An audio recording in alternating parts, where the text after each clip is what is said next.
8 साल के एक बच्चे को देखते हैं जो कि काफी डरा हुआ रहता था। उसे कोई चीज परेशान करती थी और वो हमेशा सहमा हुआ रहता था। वो 8 साल का था।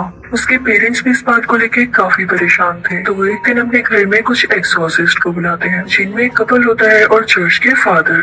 उस छोटे बच्चे का नाम डेविड होता है। उसकी एक बहन भी होती है और इस वक्त इनके घर उसकी बहन का दोस्त भी था। उसकी डेविड के साथ काफी अच्छी फ्रेंडशिप थी, तो वो डेविड को सुलाने ले जाता है। अब डेविड की बहन का दोस्त उसे लेटा कर वहाँ से चला जाता है, लेकिन डेविड को फील होता है कि जैसे कोई उसका रूम खोलने की कोशिश कर रहा है। तो डेविड जाकर वॉशरूम में छुप जाता है, लेकिन वहाँ पर उसको लगता है कि कोई उसे देख रहा है। उसे वहाँ पर कई ज्यादा हाथ भी नजर आते हैं और बाथ टब में खून आने लगता है। वो काफी ज्यादा डर जाता है और चिल्लाने लगता है। उसकी आवाज सुन के सारे फैमिली मेंबर्स ऊपर आ जाते हैं, लेकिन यहाँ डेविड जो कि 8 साल का बच्चा था काफी ज्यादा गुस्से में आ चुका था और आउट ऑफ कंट्रोल हो चुका था। वो अपने ही डैड की टांग पर स्टैब कर देता है। अब मेल एक्सोर्सिस्ट उसे उठाकर नीचे लेकर आ रहा होता है, लेकिन अपने नाखूनों से वो दीवार पर स्क्रैच करता जा रहा था। यानी ऐसे लग रहा था जैसे उसे किसी ने पोजेस कर लिया हो। उसे लाकर नीचे डाइनिंग टेबल पर लिटा दिया जाता है और फादर उसके ऊपर कुछ स्पेल्स पढ़ने लगते हैं। वो लोग उसे कंट्रोल में लाने की कोशिश कर रहे थे, लेकिन इसी दौरान डेविड के मुंह से झाग आने लगती है। वो काफी ज्यादा स्ट्रॉन्ग होकर अपने आप को छुड़ा लेता है।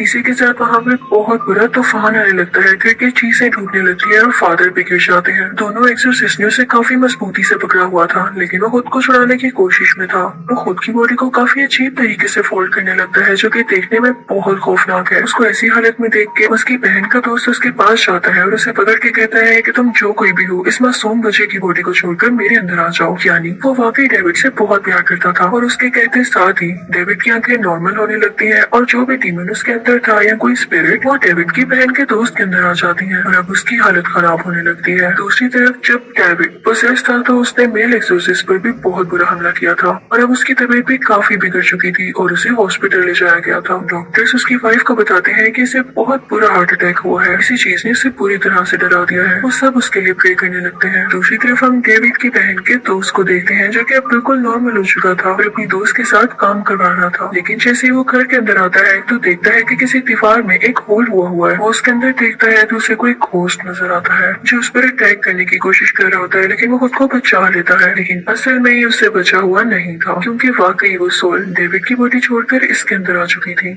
और अब वो जल्द ही इसकी बॉडी को बिगाड़ने वाली थी, पूरी तरह से अपने कंट्रोल में करने वाली थी। वो फौरन वहाँ से बाहर निकल आता है और अब वो दरख्त पर बैठकर चेनसो की मदद से दरख्त को काट रहा होता है, लेकिन चेनसो स्टार्ट ही नहीं हो रही होती।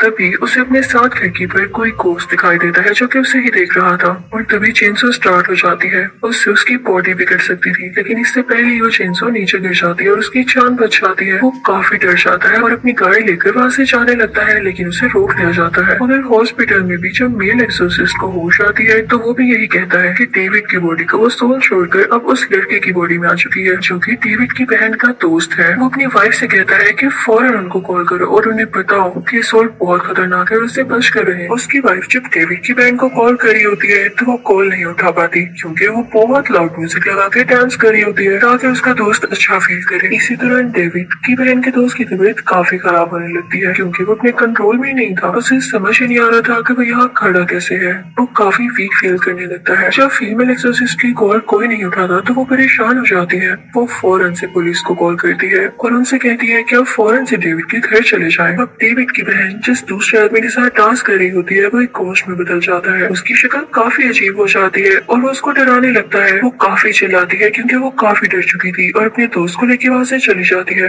दूसरी तरफ से पुलिस भी आ रही होती है। अब डेविड की बहन का दोस्त निकलते निकलते अपनी नाइफ से उस पर अटैक कर देता है और उसे मार डालता है। उसके कपड़ों पर काफी खून लगा हुआ था और जब वो बाहर निकलता है तो पुलिस मैन उसे देख लेता है। उस लड़की की आंखें काफी चेंज थी क्योंकि उसमें सोल जो थी।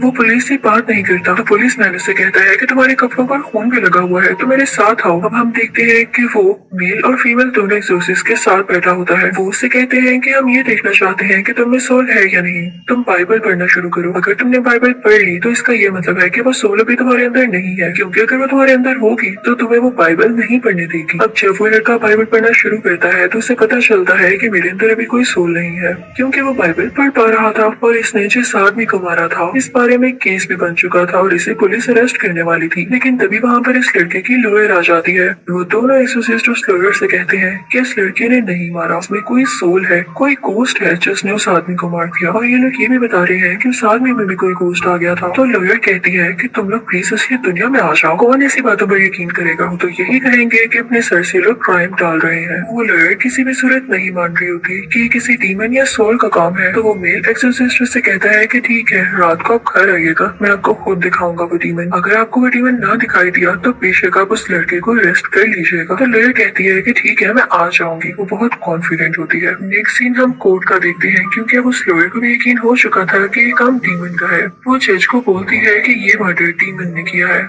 लेकिन जज उसकी किसी बात पर यकीन नहीं करता और कहता है कि ये फजूल बहाना है और उसे सजाए कैद होगी, यानी लाइफ टाइम के लिए वो जेल में रहेगा। लेकिन वो एक्सोसिस्ट कपल कहता है कि हम उस लड़के को इनोसेंट ठहरा के रहेंगे, क्योंकि वो भी जानते थे कि वो मर्डर नहीं कर सकता, इसके पीछे जरूर कोई सोल है। अब इस केस पर इन्वेस्टिगेशन खुद करने लगते हैं। वो दोनों उस दिन की रिकॉर्डिंग सुनने लगते हैं जब ये केस हुआ और ये सब एक साथ डांस कर रहे थे। उसके बाद ये दोनों उस जगह जाते हैं जहाँ पर डेविड पहली बार डरा था और उसे कोई कोस नजर आया।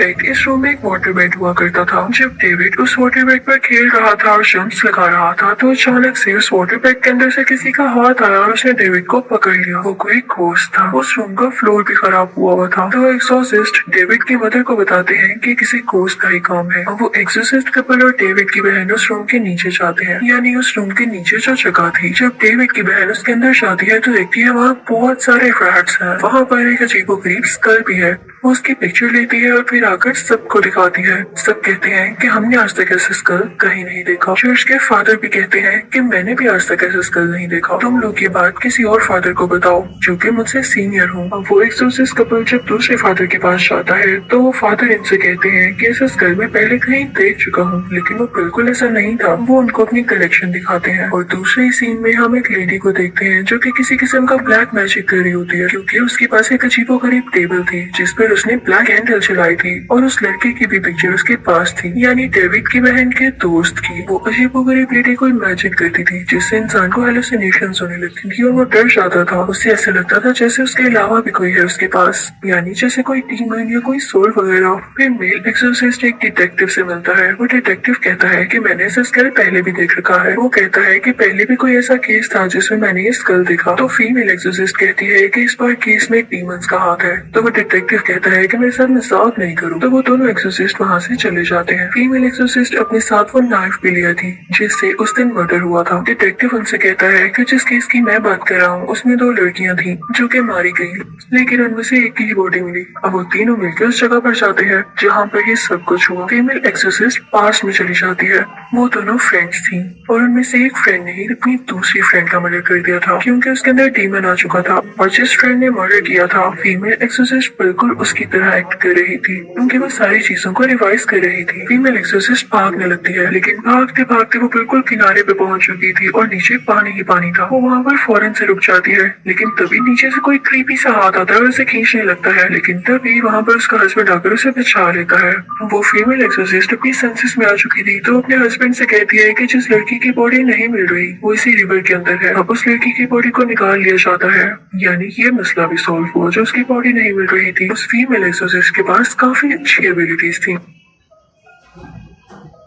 अब ये दोनों हॉस्पिटल आते हैं। उस लड़की की डेड बॉडी भी वहीं पर थी, तो फीमेल एक्सोसिस्ट उसके पास जाती है और उसका हाथ पकड़ती है, ये पता लगाने के लिए कि ये सब कैसे हुआ। और तभी उसे अपने सामने एक केव दिखाई देती है जो कि काफी डार्क थी। वो उसके अंदर जाने लगती है, उसे सारा काले जादू का सेटअप नजर आता है और वहाँ पर कोई औरत थी जो कि काला जादू कर रही थी। डेविड की बहन के दोस्त पर ही फीमेल एक्सोसिस्ट उसका फेस भी देख लेती है। वो काफी अजीब थी। वो उससे कहती है कि तुम ये क्या कर रही हो, लेकिन इससे पहले कि वो औरत कोई जवाब देती, रियल वर्ल्ड में कोई डेड बॉडी उस औरत पर यानी फीमेल एक्सोसिस्ट पर अटैक करने आ रही होती है। तो उसका हस्बैंड उसे कहता है कि छोड़ दो उसका हाथ, अपनी इमेजिनेशन बंद कर दो। फीमेल एक्सोसिस्ट को ऐसा करना पड़ता है। फिर उस मेल एक्सोसिस्ट को एक बुक मिलती है जो कि उनके जूनियर ने उन्हें दी थी। उसके अंदर लिखा हुआ था कि कैसे ब्लैक मैजिक ये सब कर रहे हैं और उन विचेस या उन औरतों को कैसे मारा जा सकता है जो कि ब्लैक मैजिक करते हैं। वो एक्सोसिस्ट उनको पढ़ने लगता है। तभी उसे एक विजन आता है कि कोई घोस्ट और वही डेड बॉडी उस पर अटैक करने वाले हैं। उसके हाथ में नाइफ होती है और वो वापस से उन पर अटैक करने करने लगता है कि तभी उसका हाथ उसका जूनियर पकड़ लेता है और कहता है कि आप अपनी वाइफ को मारने जा रहे थे। यानी उसको जो विजन्स आ रहे थे वो डीमंस ही दिला रहे थे कि वो अपनी वाइफ को मार डाले, क्योंकि उसकी वाइफ डीमंस के लिए बहुत बड़ा खतरा जो थी। अब वो फीमेल एक्सोसिस्ट उस सीनियर फादर से मिलने के लिए चाहती है। वो सीनियर फादर उसे एक बुक दिखाते हैं जिसके ऊपर किसी बच्चे की पिक्चर लगी होती है। वो उसे बताते हैं कि ये एक पिच है। तो वो फीमेल एक्सोसिस्ट उनसे कहती है कि आपने मुझे पहले क्यों नहीं बताया। तो वो कहते हैं क्योंकि ये मेरी बेटी है। फिर वो फादर उसे गार में ले जाते हैं, एक केव में जो कि वो पहले भी विजन में देख चुकी थी। और वहीं पर वो चुड़ैल भी होती है जो कि ब्लैक मैजिक कर रही थी और यही फादर की बेटी थी। तो अचानक से हम देखते हैं कि वो विच ऊपर आती है और अपने फादर को ही मार डालती है। ये उस फीमेल एक्सोसिस्ट के पास अच्छा मौका था, क्योंकि उसके सामने वो टेबल था जिसपे ये औरत ब्लैक मैजिक किया करती थी। ये फीमेल एक्सोसिस्ट उस टेबल को गिराने के लिए जाती है, लेकिन वो टेबल इतना भारी होता है कि उसे गिरा नहीं पाती। वो इतनी ही देर में वो विच आकर भी उस पर अटैक करने लगती है और वो अपनी जान बचाने लगती है। तभी उसका हस्बैंड यानी वो मेल एक्सोसिस्ट भी आ जाता है और अपनी वाइफ को फील करके उसे पता चल जाता है कि वो इस वक्त कहाँ पे है। वो बेसमेंट का दरवाजा तोड़ने लगता है। अब नीचे वो फीमेल एक्सोसिस्ट काफी मुश्किल में होती है, क्योंकि वो वहाँ से भाग रही होती है लेकिन उसे रास्ता नहीं मिल रहा होता। इतनी ही देर में उसे अपने सामने मिरर नजर आता है। वो हर तरफ खुद को देख पा रही थी और तभी वो पूरी औरत यानी विच आकर उस पर चाकू से अटैक करने लगती है। फीमेल एक्सोसिस्ट उसे पत्थर मारती है और वहाँ से भाग जाती है। अब वो विच उस मेल एक्सोसिस्ट के पास जाती है उसके वाइफ के रूप में और उसे अपने कंट्रोल में कर लेती है। दूसरी तरफ हम ये देखते हैं कि डेविड की बहन का दोस्त काफी बीमार था, क्योंकि उसे जेल में बांधा गया था। एक बात तो ये थी कि उस पर एक मर्डर का इल्जाम था और दूसरा ये कि उसमें कोई सोल बार बार आ रही थी। उसकी बॉडी यहाँ काफी अजीब तरह मूव करने लगती है और उसकी तबीयत बिगड़ने लगती है। दूसरी तरफ विच उस मेल एक्सोसिस्ट को ऑर्डर देती है कि हैमर से अपनी बीवी को मारने जाओ। मेल एक्सोसिस्ट पूरी तरह से विच के कंट्रोल में था, तो वो हैमर लेके अपनी बीवी को मारने जा रहा होता है। लेकिन तभी उन्हें पुराना वक्त याद आ जाता है जब वो अपनी बीवी से पहली बार मिले और उन्हें सब याद आ जाता है कि वो अपनी बीवी और अपनी फैमिली से कितना प्यार करते हैं। वो नॉर्मल होने लगते हैं और हैमर लेके सीधा उस टेबल की तरफ बढ़ते हैं जो कि विच की थी और जिस पर विच ब्लैक मैजिक किया करती थी। वो उस टेबल को तोड़ देते हैं जो कि आज तक कोई न कर पाया। अब यहाँ पे वो मेल एक्सोसिस्ट बिल्कुल नॉर्मल हो जाते हैं। वो विच भी काफी वीक होके मारी जाती है। दूसरी तरफ डेविड की बहन का दोस्त भी अब बिल्कुल ठीक हो चुका था, क्योंकि वो सोल्स जो वो विच कंट्रोल कर रही थी उसकी बॉडी से निकल जाती है और सारा ब्लैक मैजिक का असर खत्म हो जाता है। अब लास्ट सीन में हम देखते हैं कि डेविड की बहन काफी परेशान होती है, क्योंकि कोर्ट में ये बताया जाता है कि उसके दोस्त को 5 साल की सजा हो रही है, क्योंकि कोर्ट अभी भी इस बात पर बिलीव नहीं करती कि कोई डीमन इस तरह का काम कर सकता है। डेविड की बहन के दोस्त को जेल होने के बावजूद डेविड की बहन उससे शादी कर लेती है और इसे जेल में मिलने जाया करती थी, लेकिन बाकी केसेस सॉल्व हो चुके थे और सारे डीमन